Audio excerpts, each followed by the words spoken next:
I think the starting point is always looking at the business outcomes or the reasons for why an AI needs to be used. So the starting point will always be, why are we doing it? What will be the business outcomes which I am driving it?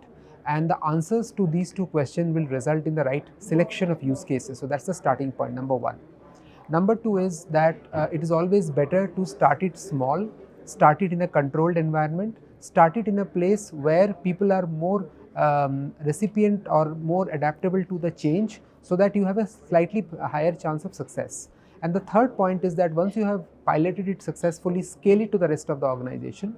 And then the fourth one is that after having scaled it up, constantly try to see if it is giving you the benefit going forward, and hence the change management and the benefit realization becomes two very key aspects once something has been operationalized in the organization. So the starting point for that is the digitization of processes.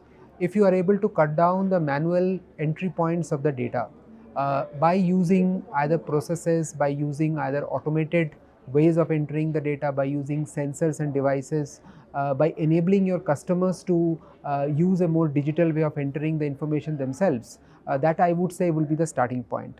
The second thing after that will be that once the data has come in a digital manner, how do you actually store the data in a very consistent manner without losing any of the important aspects and around the context of the data. Sometimes the data is there, but the context is not there, and hence you need a lot of human intervention going forward.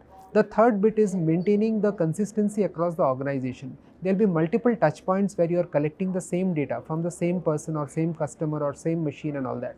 So you need to have a governance around how the data will be standardized even at the time of collection of the data. And the fourth bit will be a constant vigil by having not just processes but also people who are responsible for managing data as an asset in the organization. If you do these four things, to a large extent, this huge skew towards spending time only on the collection of the data can get significantly reduced, and you can spend more time in analysis and insight generation from the data itself. I think the starting point of the challenge is the awareness around it. That you need to have a proper process, structure, mechanism, people around the whole idea of managing the data as an asset.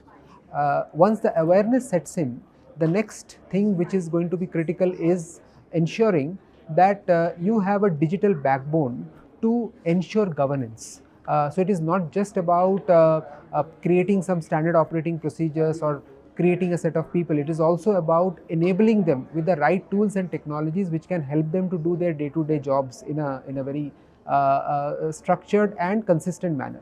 And the third thing I would say is that so far data governance has always been looked upon as a compliance function. More has been looked upon as a risk. I think the mindset has to move away from it being looked at as a burden as opposed to an asset. And once that shift happens, a huge amount of focus will automatically come in terms of how do you manage and govern your data. The fourth aspect I would say is that in any organization, there are people who enter the data and people who use the data. Typically, these two users are not always the same. If you can have a communication and realize the importance of entering the data at all points and say that this is very strategic for me because of these reasons, and explaining the big picture at the grassroots level, that goes a big way in terms of improving the overall quality and governance around the data. Well, I think the law has already been passed, so there is something which is a framework now. Even though we had regulations in the European Union and other countries, but now we have got the framework of the law, and that lays down a lot of guidelines for us.